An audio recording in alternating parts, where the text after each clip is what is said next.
एक पुजारी और भगवान की कहानी। एक बड़ी नदी के किनारे एक छोटा सा गांव था। इस गांव में हर कोई खुशी से रहता था और गांव के मंदिर में नियमित प्रार्थना भी होती थी। एक बार बारिश के मौसम में खूब बादल बरसे, इतने बरसे कि नदी का जलस्तर बढ़ता ही चला गया और गांव में बाढ़ आ गई। सभी ने अपना घर खाली करना शुरू कर दिया और सुरक्षित स्थान पर जाने लगे। सभी को अपना बचाव जो करना था। इसी बीच एक आदमी मंदिर से भागा। वह जल्दी से पुजारी के कमरे में गया और उसे बताया, पुजारी जी, बाढ़ आ गई है और हमारे घरों में पानी तक घुस आया है और ये बाढ़ बहुत तेजी से बढ़ रही है। पानी का जल स्तर भी तेजी से ऊपर की तरफ आ रहा है और अब पानी धीरे धीरे मंदिर में प्रवेश करना शुरू कर दिया। पंडित जी, हमें गांव छोड़कर जाना चाहिए क्योंकि कुछ ही समय में यह मंदिर भी पानी के नीचे डूब जाएगा। तो पंडित जी, अपना ख्याल रखें और आप भी अपना समय गवार ना करें। सामान बांधें और चलें। सभी को सुरक्षित स्थान पर जाना होगा। साथ में आपको भी जाना होगा पंडित जी। लेकिन पुजारी ने उस आदमी से कहा, जाओ, तुम सब यहाँ से जाओ। मैं सभी की तरह एक नास्तिक नहीं हूँ और मुझे भगवान पर पूरा भरोसा है। मैं उनकी दिन भर पूजा जो करता हूँ। मुझे भगवान पर इतना भरोसा है कि वो मुझे बचाने खुद आएंगे। इतना तो विश्वास मैं भगवान पर जरूर करता हूँ। मैंने इतनी पूजा पाठ जो की है उनकी, क्या वो मेरे लिए इतना नहीं कर सकते? और तब तक मैं मंदिर भी नहीं छोड़ूंगा। भगवान को मेरे लिए मुझे बचाने के लिए आना तो जरूर पड़ेगा। आप जा सकते हैं। और इसलिए वह आदमी चला गया। जल्द स्तर बढ़ना शुरू हो गया। अब पानी कमर तक पहुंच गया। पुजारी एक टेबल पर चढ़कर उस पर खड़े हो गए। अब पानी मंदिर में जो घुसने जा रहा था, कभी इधर कभी उधर, और पंडित जी अपने आप को बचाने की कोशिश भी कर रहे थे। तो वो एक टेबल पर खड़े हो गए। कुछ मिनट बाद एक नाव वाला आदमी पुजारी को बचाने आया।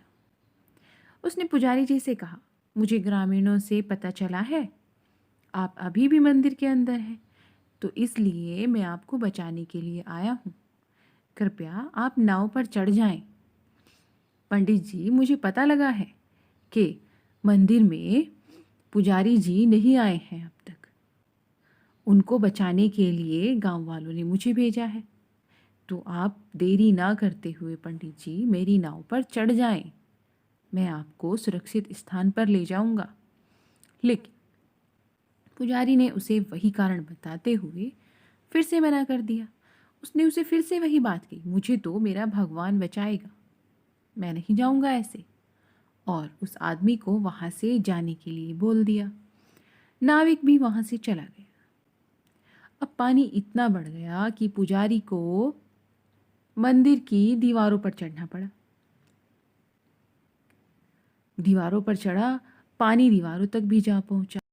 फिर अब पंडित जी ने सोचा कि पानी इतना बढ़ गया है, अब तो पंडित जी मंदिर की चोटी पर चढ़ गए। पुजारी भगवान से प्रार्थना करता रहा कि हे भगवान, आप जल्द से जल्द आए और मुझे बचाएं। भगवान, कहाँ हैं आप? थोड़ी देर बाद एक हेलीकॉप्टर आया और उसने पुजारी जी के लिए हाथ बढ़ाया, एक रस्सी फेंकी, बोला, पुजारी जी, आप इस पर चढ़कर ऊपर आ जाइए। बाढ़ का पानी तेजी से बढ़ रहा है। कुछ ही देर में मंदिर भी डूबने वाला है। आप ऐसा ना करें। जल्दी से आए और रस्सी जो हमने गिराई है उस पर आप चढ़ जाएं। हेलीकॉप्टर वालों ने सीढ़ी गिराई, रस्सी गिराई, हाथ फैलाए। पंडित जी को बोला कि आप ऊपर आ जाएं। हेलीकॉप्टर के अंदर तक हम आपको सुरक्षित स्थान पर ले जाएंगे। पर पुजारी जी किसकी माने? ढीठ जो हो बैठे थे। पुजारी जी ने फिर से उन्हें जाने के लिए इनकार कर दिया। पता नहीं बुद्धि पर क्या पर्दा पड़ा था। फिर से वही कारण बताया, नहीं नहीं, तुम जाओ, मुझे तो बस भगवान ही बचाएंगे। क्या वो मुझे बचाने नहीं आ सकते?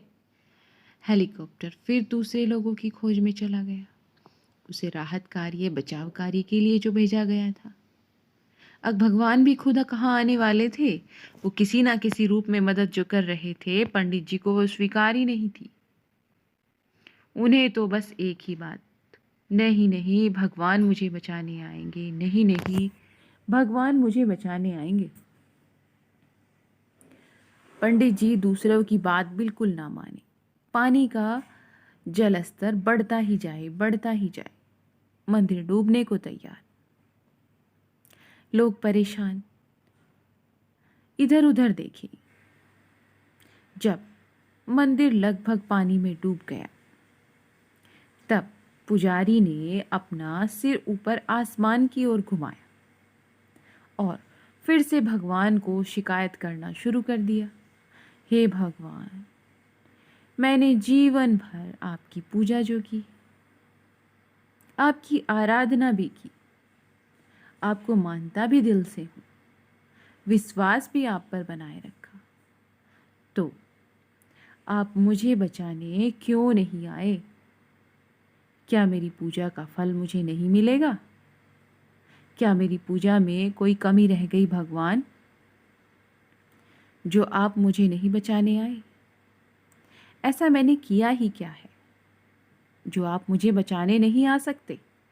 अचानक भगवान एक मुस्कान के साथ प्रकट हुए और उन्होंने कहा कि अरे पागल आदमी, मैं तुम्हें बचाने के लिए 3 बार आया था। मैं तुमसे सबसे पहले सुरक्षित स्थान पर जाने के लिए कहने के लिए दौड़ता हुआ आया था।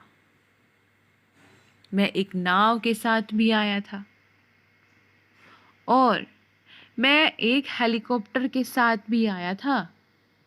तुम्हें बचाने के लिए ही तो आया था, और अब भी तुम मुझी से शिकायत कर रहे हो।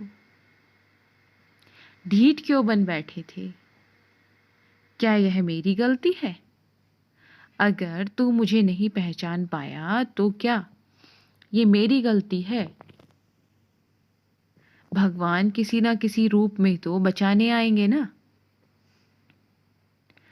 पंडित जी मन ही मन उन बातों को सोचकर परेशान, न जाने अब जीवन में क्या होने वाला था।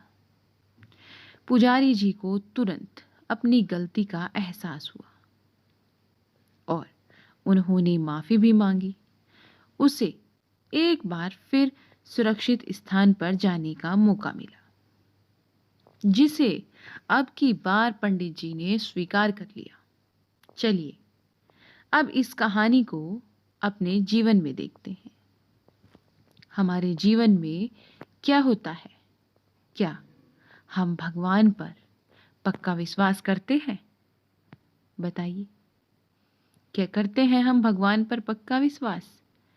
क्या हम भगवान को पहचानते हैं? नहीं पहचानते। क्या हम उन संकेतों को पहचानते हैं जो भगवान के द्वारा हमारे लिए भेजे जाते हैं? नहीं पहचानते। पता नहीं वो कौन सा कारण है। भगवान हमारे लिए हर समय अवसर भेजता है, कुछ ना कुछ, किसी ना किसी के रूप में, जिससे हम हमेशा अनजान होते हैं। तो भगवान पर जितना मर्जी विश्वास करें, खुद तो भगवान चलकर नहीं आएंगे। वो किसी ना किसी रूप में हमारी रक्षा करने जरूर आते हैं, हमें मुश्किलों से निकालने जरूर मिलते हैं। उनका विश्वास अटल होता है। जितना भगवान पर विश्वास किया जाए है तो उतना कम। भगवान हमारे हर भले बुरे समय में साथ होते हैं, हर भले बुरे में हमारी रक्षा करते हैं, बुरे समय में हमें बुरे वक्त से निकलने का रास्ता भी दिखाते हैं।